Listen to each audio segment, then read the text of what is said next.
الرحمن الرحیم۔ السلام علیکم۔ Tariq Javed Khokhar, advocate, law for you channel کے ساتھ چینل کو لازمی سبسکرائب کیا کریں، لائک شیئر کومنٹس بھی کریں اور اپنی رائے کا اظہار بھی کریں، کیونکہ اس چینل پر آپ کو لیٹسٹ اپڈیٹس ملتی رہتی ہیں لا کے حوالے سے، ایف بی آر کے حوالے سے۔ بتاتا ہوں کہ اس ویڈیو میں کون سی اہم اپڈیٹ دینی ہے۔ وہ یہ ہے کہ حکومت نے ایف بی آر کو ایک نئی جو ہے یعنی کچھ اس سے اختیارات واپس لے لیے ہیں۔ ابھی دیکھتے ہیں کہ کون سے اختیارات واپس لیے ہیں، لیکن اس سے پہلے ہم دیکھتے ہیں کہ جب سے یہ حکومت آئی ہے ایف بی آر کو بے تحاشا اختیارات دے دیے گئے تھے، جس کے چلتے ایف بی آر جو ہے اس نے مختلف آئے دن جو ہے نئے رولز اینڈ ریگولیشن بناتی تھی۔ عام آدمی کو بالکل سمجھ نہیں آ رہی تھی کہ وہ کون سی کیٹیگری میں ہے۔ کبھی وہ انہوں نے جو ہے وہ فائلر کیٹیگری، نان فائلر، پھر لیٹ فائلر، تو یہ میں بہت سی ویڈیوز میں اب بتا چکا ہوں کہ اس طرح کی کیٹیگریز۔ پھر ایلیجیبلٹی آئی کہ کون ایلیجیبل ہے کوئی ٹرانزیکشن کرنے کے لیے، پہلے اس کو ایف بی آر سے اجازت لینا پڑے گی۔ اب ان ساری چیزوں کو دیکھ کے تو آئے دن جو ہے پہلے یہ ہوتا تھا کہ کبھی بجٹ پہ کوئی ان چیزوں میں تبدیلی ہوتی تھی، لیکن اس ایف بی آر نے ہر مہینے کیا بلکہ ہر ہفتے اور ہر دن نئے رولز بناتے، اگلے رولز بناتے، اس کو کینسل کرتے، نیا بناتے، پھر اس کے اوپر ایک یو ٹرن لیتے، ایک اور بناتے، پھر اسی طرح کرتے کرتے عام آدمی کنفیوز ہو کر رہ گیا تھا۔ ایون ایف بی آر کا عملہ بھی کنفیوز تھا اور حکومت بھی کنفیوز تھی، اور عام صارفین، وہ کوئی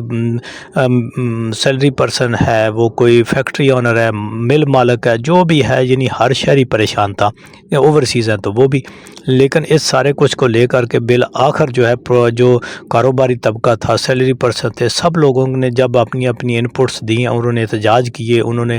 جو ہے، اور پھر ریونیو اکٹھا ہو نہیں رہا تھا۔ اس ہر جو سیمائی ہوتی ہے، بلکہ منتھلی جو ریونیو اکٹھا ہوتا ہے اس کی سٹیٹ بنتی ہے، جو آئی ایم ایف نے ان کو ٹارگٹ دیا ہوا ہے، کیونکہ آئی ایم ایف نے اب ان کی گردن کے اوپر ہاتھ رکھ لیا۔ اب وہ پوچھتے ہیں کہ ہم جو کچھ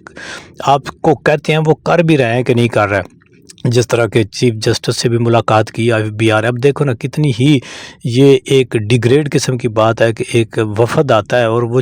چیف آف آرمی اسٹاف کو، چیف جسٹس کو، وزیر اعظم کو، سب کو ہدایات دیتا ہے اور ان سے آؤٹ پٹ مانگتا ہے کہ ہم نے یہ کہا تھا، کیا ہے کہ نہیں کیا۔ تو اس سارے چوکس کو چلتے لے کر جو انسرٹینٹی ختم کرنے کے لیے حکومت نے ایک اور اقدام اٹھایا کہ اب انہوں نے وزارت خزانہ کے انڈر جو ہے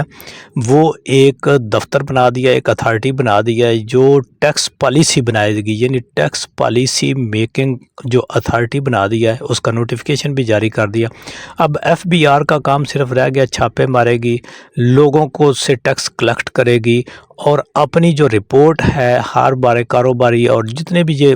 اس نے جو ٹیکس کلیکشن کی ہے اس کے بارے میں رپورٹ دے گی۔ یہ جو ایک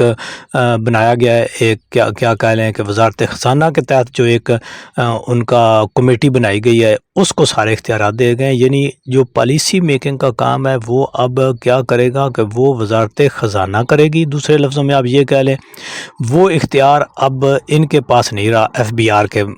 کے پاس، کہ پالیسی کیا بنانی ہے۔ کبھی کہتے تھے اوورسیز اتنے موبائل لا سکتا ہے، نہیں لا سکتا، کبھی یہ کہتے تھے کہ جی جو پراپرٹی پر اتنا ٹیکس ہوگا، گین ٹیکس اتنا ہوگا، یہ سارے میں نے اپنی ویڈیوز میں بتایا ہوا ہے کہ کتنا کتنا ہوگا۔ کبھی کہتے تھے فائلر ہوگا، non filer, late filer, eligibility criteria, پھر اس کو چینج کرتے تھے، پھر اس پہ یو ٹرن لیتے گئے۔ کبھی جو ہے وہ انہوں نے سینکڑوں % جو ہے وہ بڑھا دیا تھا ٹیکس، پھر اس کو کم کر رہے تھے۔ ابھی سمجھ نہیں آتی کتنا کسی کا ٹیکس ہے۔ تو اس سارے کچھ کو لے کر کے یہ ایک جو ہے سٹیپ لے لیا ہے اب گورنمنٹ نے، نوٹیفیکیشن جاری کر دیا ہے، ایف بی آر سے اختیارات واپس لے گئے ہیں، ٹیکس کی پالیسی بنانے کے اختیارات واپس، یعنی کون سا ٹیکس کتنا ہوئے گا اور وہ کس طرح سے اس کو لیا جائے گا، کون اس کے مد میں آئیں گے، طریقہ کار کیا ہوگا، یہ سارا سسٹم اب وزارت خزانہ کرے گی۔ اور وزارت خزانہ جو ہے اس نے اپنا نوٹیفیکیشن جاری کر دیا حکومت نے، اب اس کے تحت اختیارات ہو گئے ہیں۔ اب جو ایف بی آر ہے اس کا کام صرف ٹیکس کلیکشن ہے، یعنی وہ دکانوں پہ، کاروباروں پہ، سیلری پرسن پہ، یعنی ہر شہری پہ جو ٹیکس وزارت خزانہ کہے گی کہ اس کو اتنا ٹیکس لگنا چاہیے، وہ آپ ریسیو کریں گے اور وزارت خزانہ کو رپورٹ کر دیں گے۔ یہ ایک بڑی اہم اپڈیٹ ہے، اور یوں ایک بڑی جو ہے ایک کیا کہتے ہیں کہ یو ٹرن لیا ہے۔ آپ تقریباً یہ سمجھیں کہ ایک ادارے سے تمام تر ہی اس کے پالیسی میکنگ اختیارات واپس لے کر وزارت خزانہ کو دے دیے گئے ہیں، اور یہ ایک بہت بڑی اپ ڈیٹ ہے۔